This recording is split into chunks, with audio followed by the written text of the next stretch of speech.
نحمده ونصلي على رسوله الكريم اما بعد. محترم سامعین کرام، اس وقت ملک کے جو تشویشناک حالات ہیں وہ سب کے سامنے ہیں.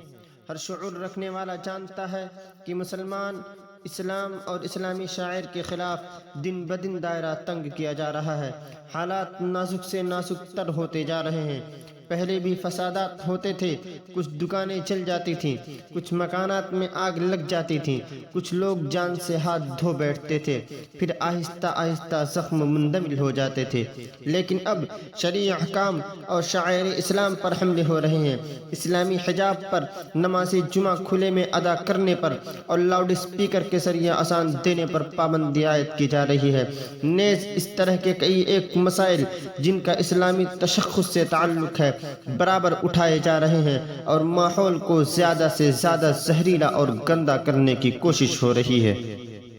محترم سامعین، ناموافق حالات مسلسل آ رہے ہیں اور ایسا نہیں کہ لوگوں کو اس کا علم و ادراک نہیں، سب جانتے ہیں مگر اس کے مقابلے کے لیے تیار نہیں.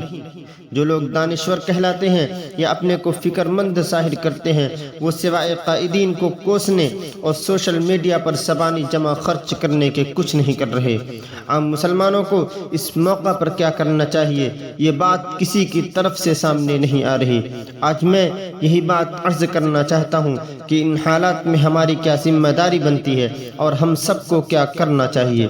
میرے خیال میں 3 کام ہیں جو اس وقت ہمارے کرنے کے ہیں. میں سب سے پہلے اپنے آپ سے مخاطب ہوں، پھر اپنے اہل خانہ و متعلقین سے، پھر اہل محلہ و اہل شہر سے اور پورے ملک کے لوگوں سے جہاں تک یہ آواز پہنچ سکتی ہے. پہلی بات، اپنا ایمان مضبوط کریں، اپنے اعمال و اخلاق کو درست کریں، گناہوں سے توبہ کریں اور نئے سرے سے زندگی کا آغاز کریں. دوسری بات، برادران وطن اور پڑوسیوں کے سامنے اسلامی اخلاق و کردار کی وہ تصویر پیش کریں جو مسلمانوں کی حقیقی تصویر ہے، جو اسلام کی حقیقی تعلیم ہے، تاکہ ان کے ذہن کو گندگی سے بھرنے کی جو کوشش ہو رہی ہے اس کا عملی توڑ ہو سکے. تیسری بات، دعائیں کرتے رہیں اور اس کے ساتھ ساتھ اپنے دل کو مضبوط رکھیں. خوف و دہشت دل سے نکالیں، موت کا خوف ختم کریں.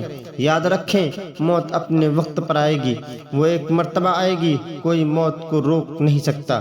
لیکن موت کے ڈر سے ہم گھر کے اندر بیٹھے کانپتے رہیں، یہ طریقہ درست نہیں. اپنی حفاظت کا حق شریعت اور قانون نے ہم کو دیا ہے، اس کا استعمال کریں. خدا نخواستہ حالات ایسے آ جائیں کہ ہماری جان اور مال پر حملہ ہو جائے تو ہم بزدل بن کر گھر میں نہ بیٹھے رہیں. ہم امن و امان کے محافظ ہیں، اس کے لیے اپنی طرف سے امن کے خلاف کوئی اقدام نہ اٹھائیں. لیکن اگر ہماری جان و مال اور عزت و آبرو پر کوئی حملہ آور ہوتا ہے تو صرف چھت پر چڑھ کر نعرہ تکبیر نہ لگائیں، بلکہ اللہ نے جتنی طاقت و ہمت دی ہے، جتنی استطاعت دی ہے، جو اسباب فراہم ہیں، ان کے ذریعہ اپنا دفاع کرنے کی کوشش کریں.